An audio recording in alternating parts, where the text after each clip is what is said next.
You're standing in the bridal suite, white dress perfectly fitted, makeup flawless, bouquet trembling in your hands. In exactly 15 minutes, you're supposed to walk down the aisle toward the man you love, the man you've spent 3 years building a life with, the man who promised you forever. But right now, you're staring at your phone, watching a video that's making your entire world collapse. And in that video, your fiancé has his tongue down your maid of honor's throat. Your best friend since college. The woman you chose to stand beside you on the most important day of your life. I'm talking full on, hands everywhere moaning in the coat check room betrayal, 30 minutes before our ceremony was supposed to start. Want to know what happened next? If you've ever been betrayed by someone you trusted with your whole heart. If you've ever fantasized about serving ice-cold karma to people who thought they could get away with destroying you, then you're going to love what happens in this story. Hit that like button right now, smash subscribe, and turn on notifications, because what you're about to hear is the most satisfying wedding revenge story you'll ever witness. Trust me, you don't want to miss a single second of this. Now, let's rewind. Let me take you back to where this nightmare actually began. My name's irrelevant, but for this story, you can call me the bride who refused to be a victim. 3 years ago, I met him at a mutual friend's birthday party. Tall, charming, had this infectious laugh that made everyone in the room feel like they were the only person that mattered. We clicked instantly. Within 6 months, we'd moved in together. Within a year and a half, there was a ring on my finger. Everything felt perfect. Too perfect, maybe, looking back now. And then there was her. My best friend. We'd met freshman year of college, bonded over terrible dining hall food, and even worse boyfriends.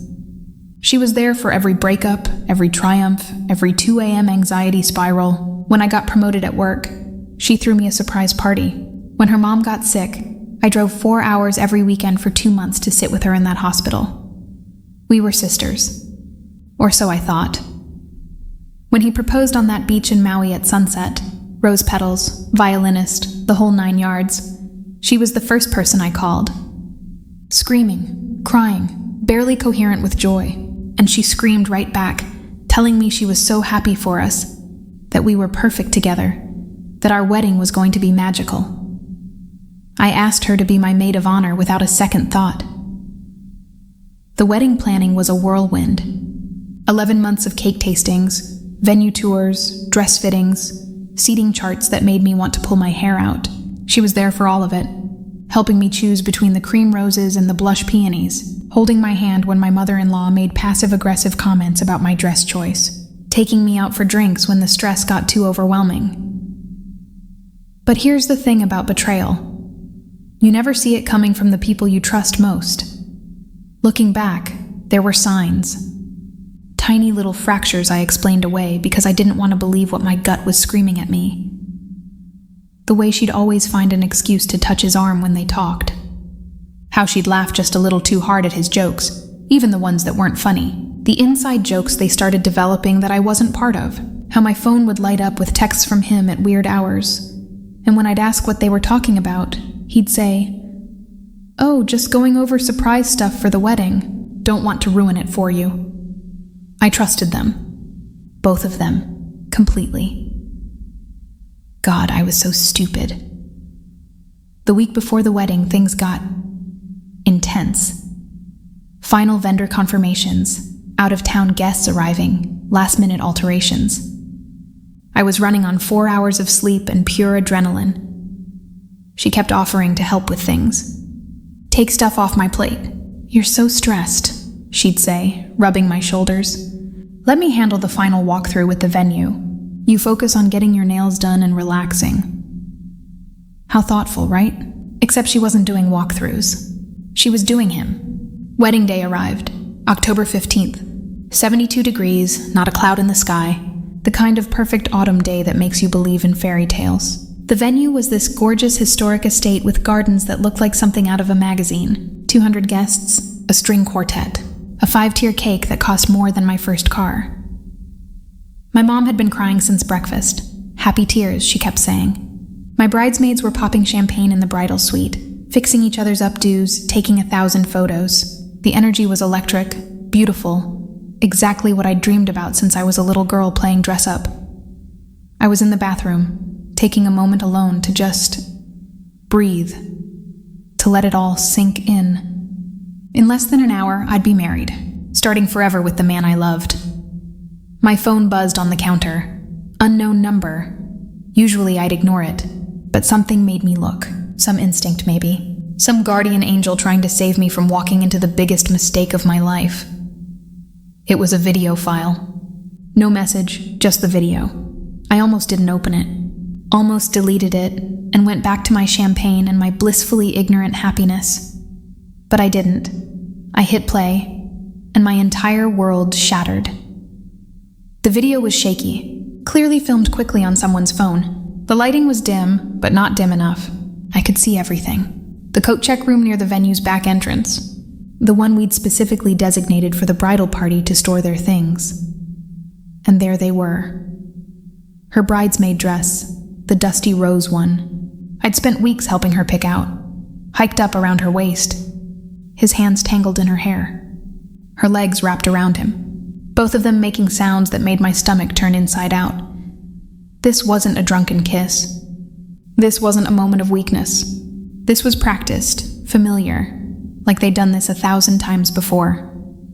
The timestamp on the video, 23 minutes ago, while I was getting my makeup touched up.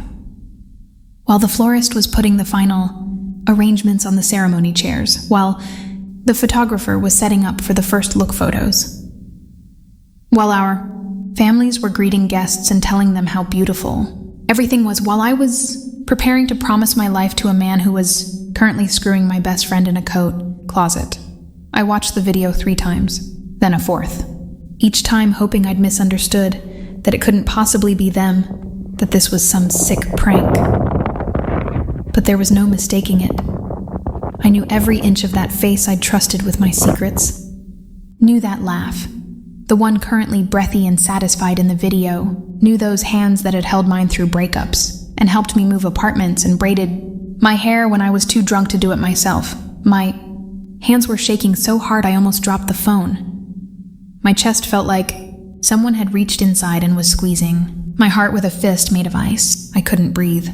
Actually couldn't pull air into my lungs. The room started spinning, tilting sideways, the white walls closing in.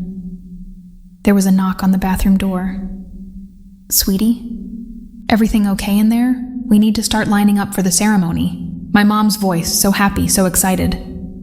I looked at myself in the mirror.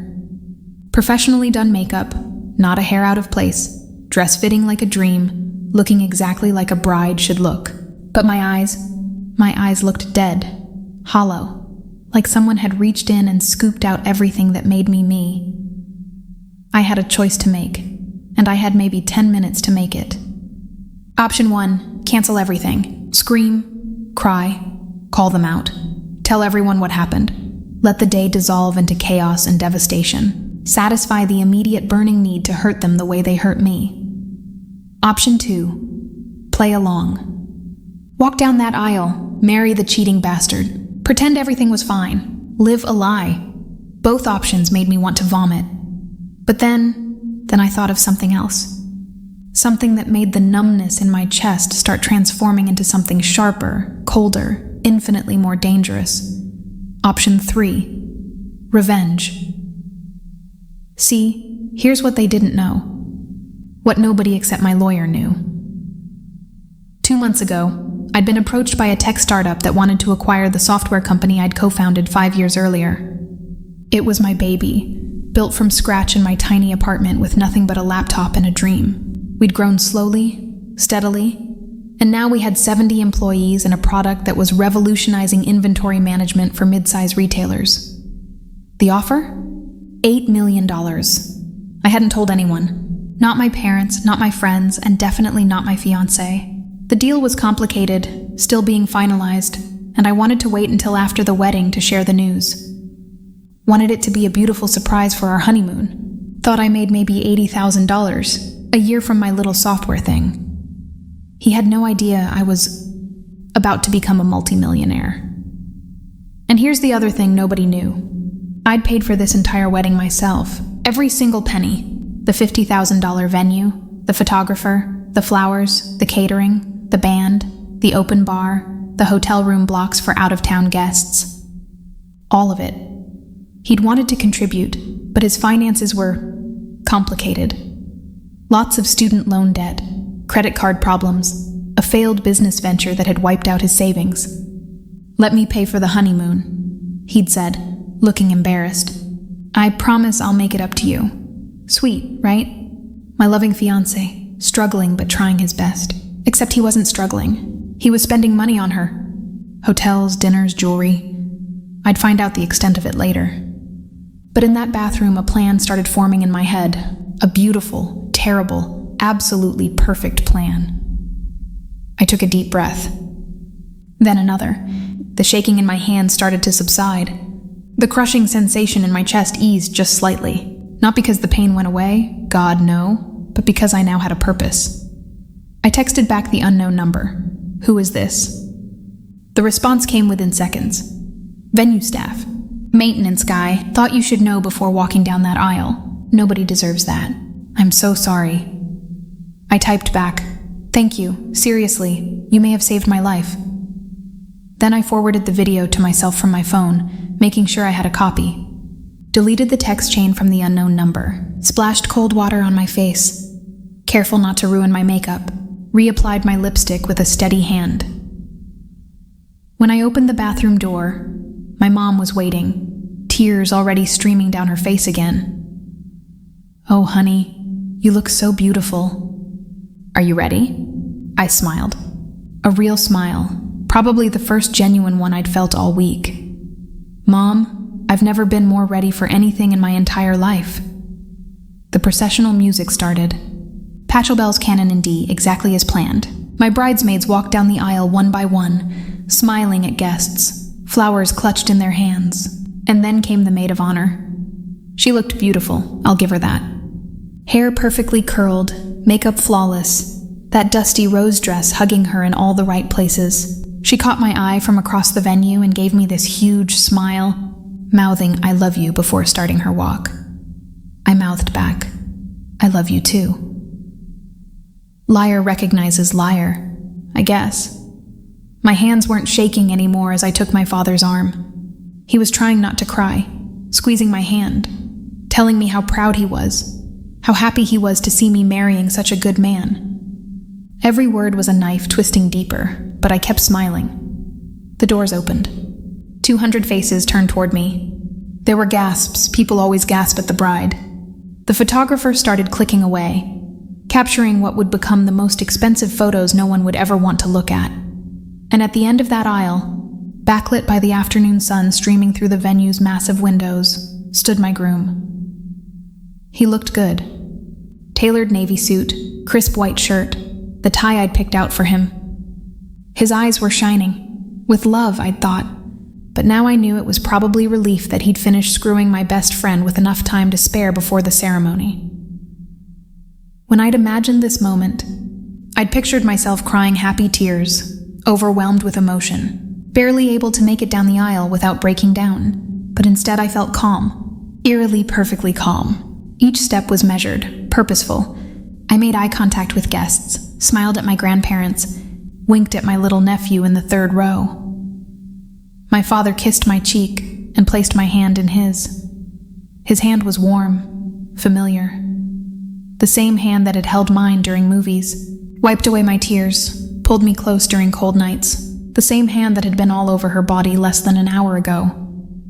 I didn't flinch, didn't pull away, just smiled up at him with all the love I could fake. "You look incredible," he whispered, voice thick with emotion. "So do you," I whispered back. The officiant began. The standard lines about love, commitment, partnership, facing life's challenges together, about trust and honesty and choosing each other every single day. The irony was so thick I could taste it. She was standing right behind me, probably replaying their coat closet encounter in her head, feeling smug that she'd gotten away with it, that she was about to stand beside me while I married the man she'd been sleeping with. Maybe they had a plan. Wait a few months after the wedding, start an affair out of nowhere. Eventually he'd leave me for her. The classic story. But see, they'd made one critical miscalculation. they'd underestimated me. We got through the readings. A poem about love by Pablo Neruda that now sounded absolutely ridiculous. A passage from Corinthians about patience and kindness that made me want to laugh out loud. Then came the vows. He went first. From the moment I met you, I knew my life had changed forever, he said, voice breaking beautifully. Oscar-worthy performance, really. You make me want to be a better man. You've shown me what real love looks like. You've stood by me through everything, believed in me when I didn't believe in myself. I promise to honor you, cherish you, be faithful to you, and love you with everything I have for the rest of my life. Faithful. He actually said faithful. The guests were melting. My mom was sobbing. His mother was clutching her pearls, overcome with emotion. Even the photographer had tears in her eyes. My turn. I pulled out the handwritten vows I'd spent weeks crafting. Beautiful words about partnership, growth, dreams. I looked at them for a long moment. Then I folded the paper and put it back in my bouquet. I'm going to speak from the heart instead, I said. And his eyes got even more tender, thinking I was so moved I couldn't stick to the script. When I met you, I thought I'd found my person, my partner, my equal, someone who would stand beside me through everything life threw our way, someone I could trust with my deepest fears, my biggest dreams, my whole heart. I paused, looking out at the crowd, 200 faces hanging on every word. I thought I'd found someone who respected me enough to be honest, someone with enough integrity to honor the promises they made, someone who valued our relationship enough to not destroy it for something temporary and meaningless. His smile was starting to falter. Just slightly, a tiny crack in the perfect groom facade. I thought I'd found someone who loved me. But love isn't just a feeling, is it?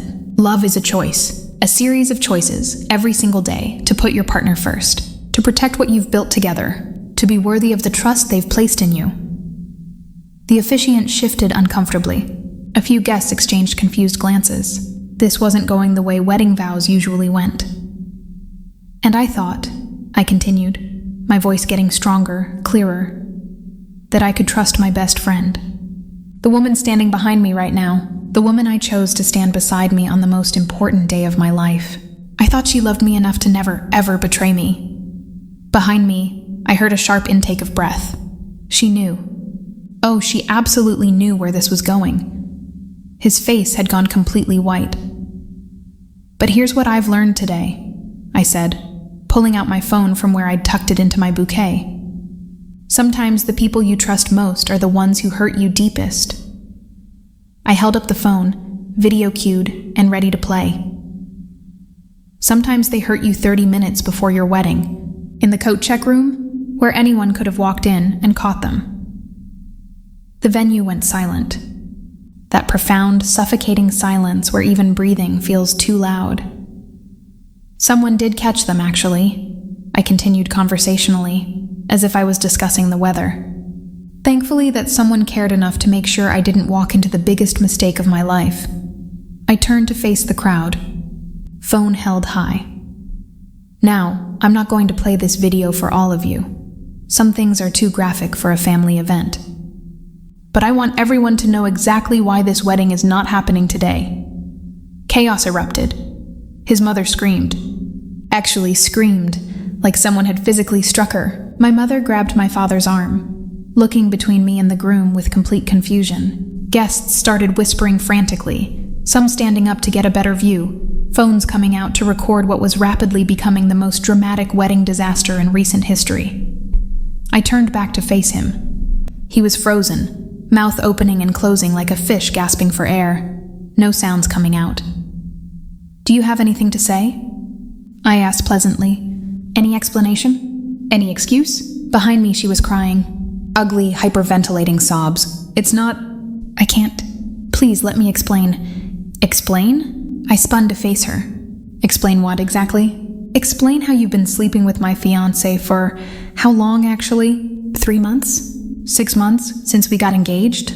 Her face crumpled. 8 months, she whispered. 8 months. The number hit me like a physical blow. 8 months of lies. 8 months of, "I'm so happy for you," while she was screwing him behind my back. 8 months of helping me plan a wedding to a man she was sleeping with. 8 months of looking me in the eye and pretending to be my sister. 8 months, I repeated, and my voice finally cracked. You've been destroying me for 8 months, and I was too stupid and trusting to see it. No. She reached for me, but I stepped back. No, you're not stupid, you're amazing. It just happened. We didn't mean for it to... To what? Fall into bed together? Accidentally have sex dozens of times. Whoops, I tripped and somehow his dick ended up inside me? My voice was rising now, all that practiced calm evaporating into pure rage. Don't insult me by pretending this was anything other than a choice. A choice you made over and over and over again. He finally found his voice. Baby, please, let's talk about this privately. Baby? I laughed, and it sounded unhinged even to my ears. You don't get to call me that. You don't get to call me anything. You're nothing to me now.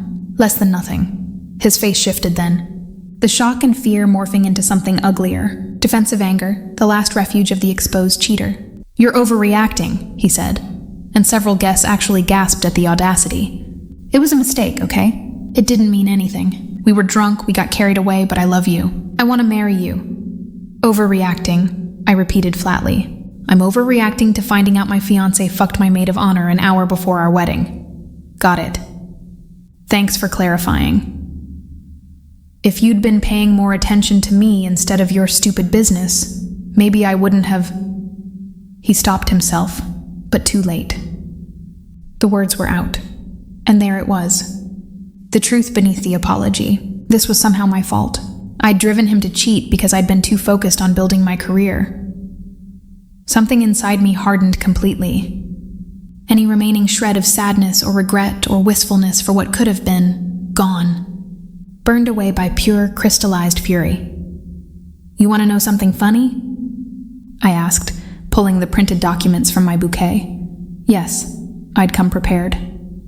Last week I signed papers finalizing the sale of my company, the one you called my stupid business. The final number? $8 million. His jaw actually dropped. That's right. Your broke little fiancé is now worth $8 million. The wedding you're standing at right now, I paid for every cent of it. The honeymoon to Bora Bora you were so excited about, I paid for that too. The down payment on the house we were supposed to move into next month, all me. I turned to address the crowd, many of whom were now recording on their phones, which was exactly what I wanted. I want everyone here to know, this man pursued me, proposed to me, and planned a future with me while sleeping with my best friend. He did it knowing I was supporting him financially, helping him pay off his debts, believing in him when no one else did. And the entire time he was betraying me in the worst possible way. I turned back to him. The house? I'm keeping it. My name's the only one on the deed. The car I bought you last year for your birthday? I'm selling it. The credit cards I gave you access to? Canceled as of 10 minutes ago. The expensive watch you're wearing right now? Family heirloom from my grandfather. I'll take that back. Thanks. He looked down at his wrist like he'd forgotten he was wearing it. Slowly, with shaking hands, he unclasped it and held it out to me. I took it and dropped it into my bouquet along with everything else. As for you, I said, turning to face my ex-best friend, that apartment you've been living in rent-free for the past 6 months while you got back on your feet after losing your job? The one I've been paying for because I thought my best friend needed help? You've got 30 days to get out. The car I co-signed on so you could get approved. I'll be repossessing that too. Hope you kept those Uber receipts. She was full-on wailing now, mascara running down her face in black rivers. Please, I'm so sorry. I have nowhere to go. I can't afford... Figure it out, I said coldly. Maybe he can help you. Oh wait, he can't afford to help anyone. His credit score is 580 and he's got $90,000 in debt. Good luck with that. The crowd was absolutely riveted. Phones up, recording every second. This disaster of a wedding that would be posted across social media within hours. My mother was crying, but I noticed she wasn't rushing to comfort me or them. She was just watching, processing, probably replaying every interaction she'd witnessed and seeing the signs she'd missed. His mother, however, tried to intervene. This is cruel, she said, standing up in the front row. Humiliating him like this in front of everyone. You're being vindictive. I turned to face her. Mrs. Patterson, with all due respect, your son stuck his dick in my maid of honor 90 minutes before our wedding ceremony. After 8 months of lying to my face while I supported him financially and emotionally, I think a little public humiliation is getting off easy, don't you? She sat down. The officiant cleared his throat awkwardly. So, I take it we're not proceeding with the ceremony? No, I said. We're not. But please everyone, stay for the reception. I've already paid for everything. The 5-course dinner, the open bar, the band, the photo booth. It would be a shame to let it all go to waste. I walked down from the altar, bouquet still in hand, and started making my way back down the aisle. Alone, unmarried, free. As I passed the rows of shocked guests, some started to clap. Slowly at first, then building. By the time I reached the back of the venue, half the crowd was on their feet, applauding. A few were cheering. One of my work colleagues yelled, "You're a legend!" loud enough for everyone to hear. My dad caught up with me in the hallway, wrapping me in a massive hug. "I'm so proud of you," he whispered. "That took incredible strength." "I'm sorry I ruined your day," I said. And then I actually did start crying. All the adrenaline crashing at once, the reality of what had just happened finally hitting me. Ruined it? He pulled back to look at me. "Sweetheart, you just saved yourself from a lifetime of misery. You didn't ruin anything. They did. You just refused to suffer silently." The reception was, without question, the strangest party I've ever attended. About 60% of the guests stayed. They ate the expensive catering, drank the premium open bar, danced to the band I'd hired. But instead of celebrating a marriage, they were celebrating me, my freedom, my strength, my refusal to be a victim.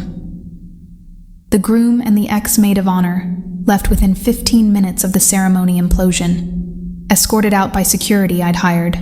Yes, I'd planned for that too, just in case.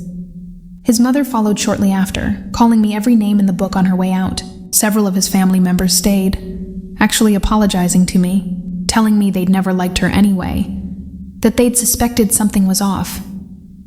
My bridesmaids, minus the traitorous one, were incredible. They turned the reception into what can only be described as a divorce party before the marriage even happened. Someone changed the music playlist to add breakup anthems. The cake cutting became cake smashing. I destroyed that 5-tier monstrosity with my bare hands while guests cheered. The first dance? I danced with my dad instead, and there wasn't a dry eye in the house. But the revenge didn't stop at public humiliation. See, I'd spent those 10 minutes in the bathroom not just processing my emotions. I'd been texting my lawyer. By the time the ceremony ended, I'd already set several things in motion. First, the prenup. We'd signed one at his insistence, actually. He'd wanted to protect himself from my business assets if we ever divorced. Ironic, considering he'd thought those assets were minimal. The prenup had an infidelity clause. Cheating meant he got nothing. Zero. Zilch. And I had video evidence. Second, the apartment I'd been paying for where she'd been living? Lease was in my name. I'd already emailed the landlord notice of early termination and an offer to pay the penalty fee. She'd have an eviction notice by Monday. Third, the car I'd co-signed on? I'd already reported it as unauthorized use to the police. Technically legal since she'd violated the terms of our agreement by being consistently late on payments. Payments I'd been covering without telling her because I'd thought she was struggling. Fourth, and this is where it gets really good. Remember how he'd been helping himself to my credit cards? Turns out fraud is fraud, even in a relationship. My lawyer assured me that since we weren't married and I hadn't explicitly given him permission to use them for personal purchases, which I had, in writing, specified were for wedding-related expenses only, I had grounds for a police report. I didn't file it immediately. I held on to that card for later. Fifth, the nuclear option. I worked in tech. I had connections. The startup world is smaller than you'd think. He'd been applying for jobs at several companies in the area. I reached out to 3 founders I knew personally and gave them a heads up that he had character concerns that had recently come to light.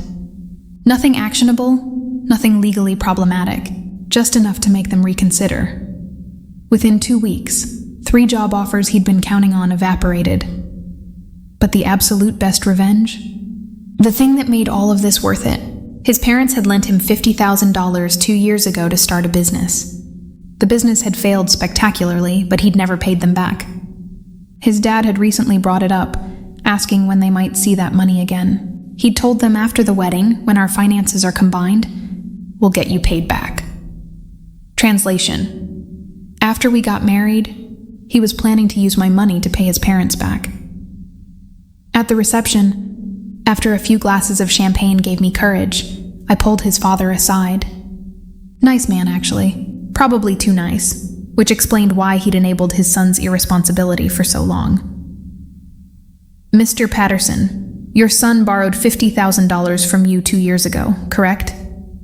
He looked uncomfortable. Yes, but that's between family, not really your concern anymore.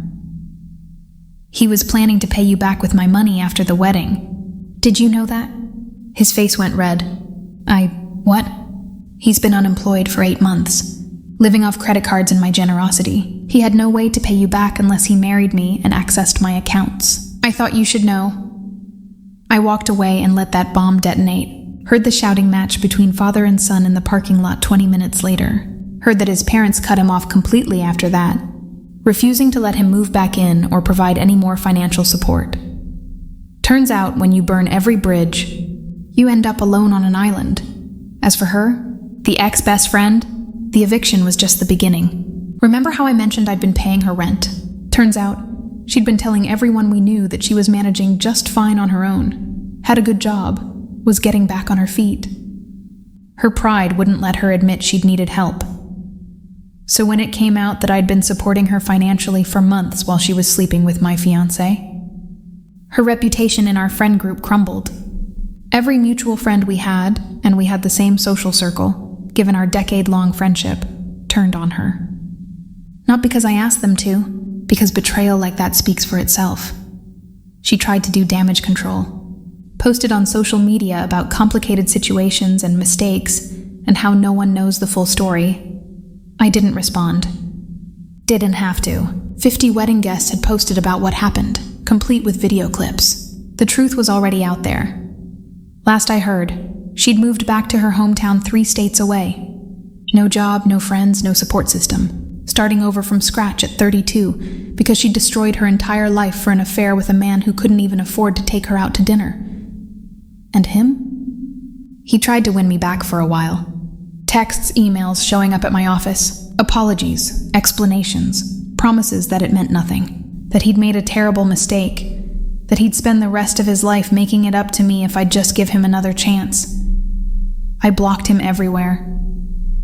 Then he tried anger, called me heartless, vindictive, cruel, said I'd destroyed his life over one mistake, said I was a cold bitch who cared more about money than love. I documented everything. Showed it to my lawyer. We drafted a cease and desist letter. The messages stopped.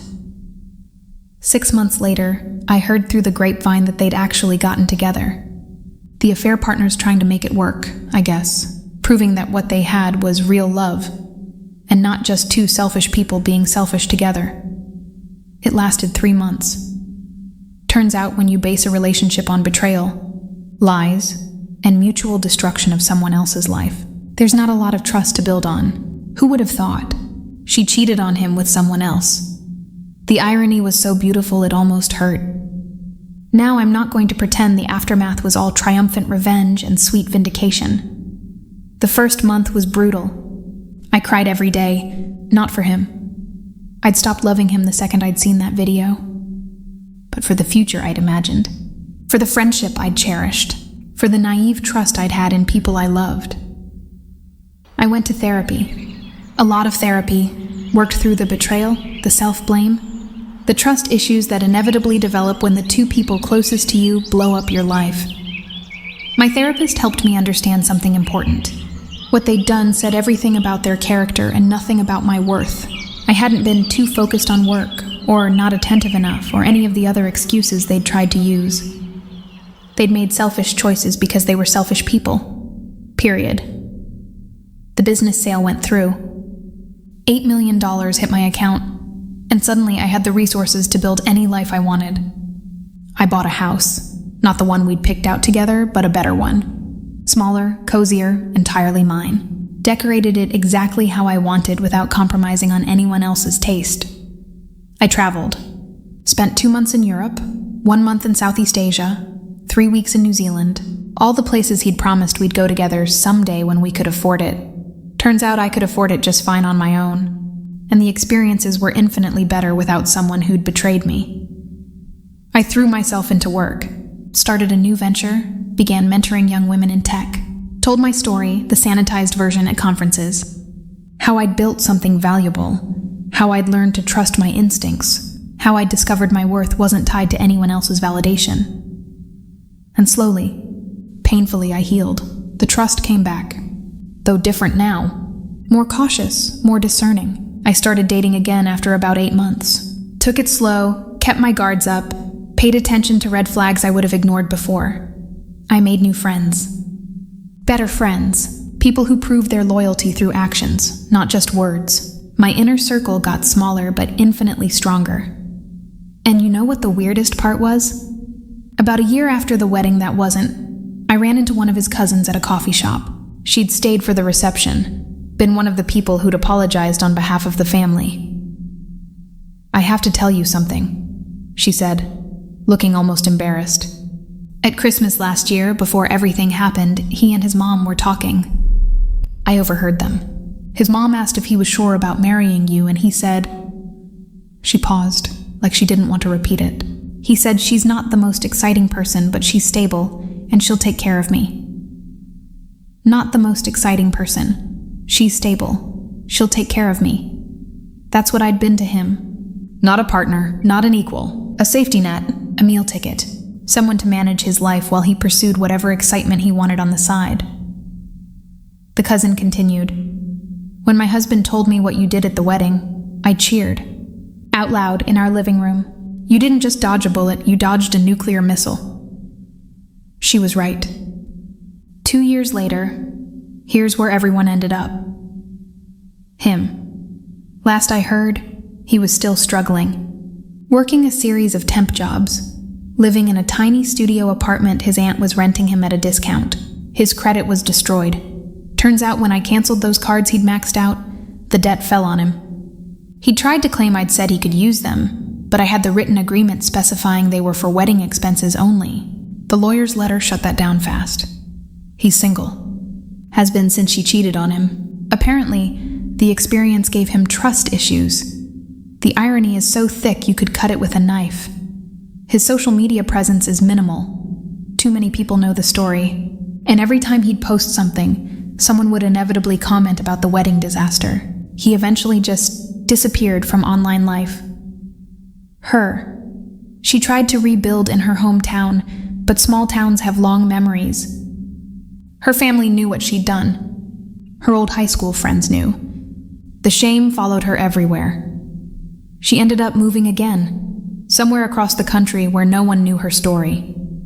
Changed careers entirely. From what I understand through distant mutual acquaintances, she's working retail management somewhere, living alone, completely disconnected from everyone we used to know. She tried to reach out once, about 18 months after the wedding. A long email, pages of apology, explanation, self-reflection. How she'd been in therapy. How she understood now how badly she'd betrayed me. How she'd destroyed the most important friendship in her life for something worthless. She didn't ask for forgiveness exactly. More like, wanted me to know she understood the magnitude of what she'd done, that she'd carry the guilt forever, that she was genuinely sorry. I read it 3 times. Then I deleted it without responding. Some things can't be fixed. Some betrayals are too deep, and I had no interest in providing her with absolution, so she could feel better about herself. His parents. His mother never apologized. Refused to acknowledge her son had done anything wrong. Maintained I'd been cruel and vindictive to humiliate him publicly. She and I have never spoken again. His father, though, sent me a card 6 months after everything. A simple note. "You deserve better than my son gave you. I'm sorry we raised him to think he could treat people this way. I hope you found peace. It was unexpected. Appreciated." The guests. The wedding became legendary in our social circle. People still talk about it. Remember that wedding where the bride exposed the groom and the maid of honor at the altar? It's become urban legend territory. Some people thought I'd handled it perfectly. Others thought I should have canceled quietly instead of making a scene. Honestly, I stopped caring what people thought. The ones who mattered understood. The ones who didn't weren't worth my energy. Me, I'm thriving. The new business venture I started hit 7 figures in revenue in its first year. I'm expanding internationally next quarter. Forbes featured me in their 30 under 30 list. I'm 33, so technically I aged out, but they made an exception for the success story. I'm in a relationship. A real one, with someone who knew my whole story going in and didn't run screaming. Someone who respects my boundaries, values my independence, and shows up consistently. Someone whose phone I could go through at any moment. Not that I want to, but the transparency is there. We're not rushing anything. Maybe marriage someday, maybe not. I'm no longer defining my worth by relationship milestones. I'm happy, genuinely, deeply happy in a way I never was during those 3 years with him. And the trust issues? They exist. I won't pretend they don't, but they've made me more discerning, not more closed off. I know what green flags look like now as clearly as I know red ones. I know what real love is supposed to feel like. Secure, honest, consistent. Most importantly, I learned to trust myself again.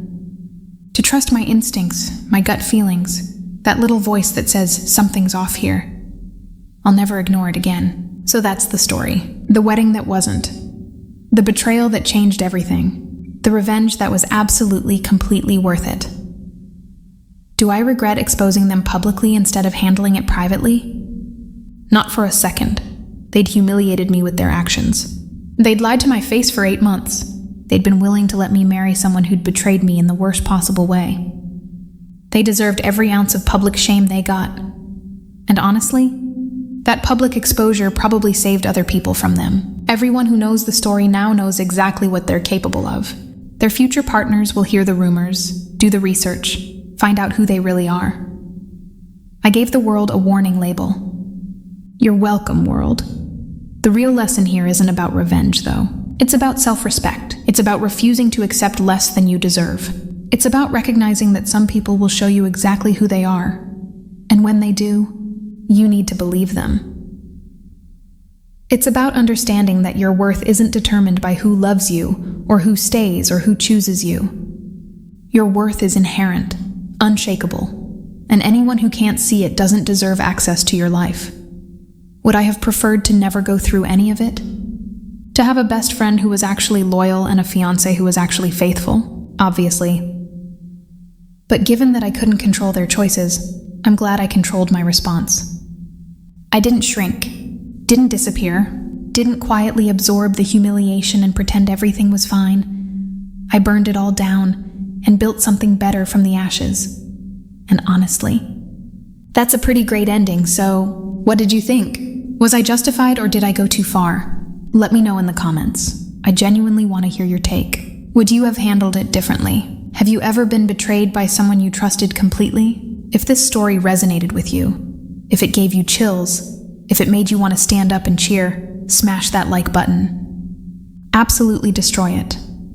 Subscribe if you want more stories about people who refused to be victims, who took control of their narratives, who served ice-cold revenge to people who deserved it. Hit the notification bell so you never miss a story.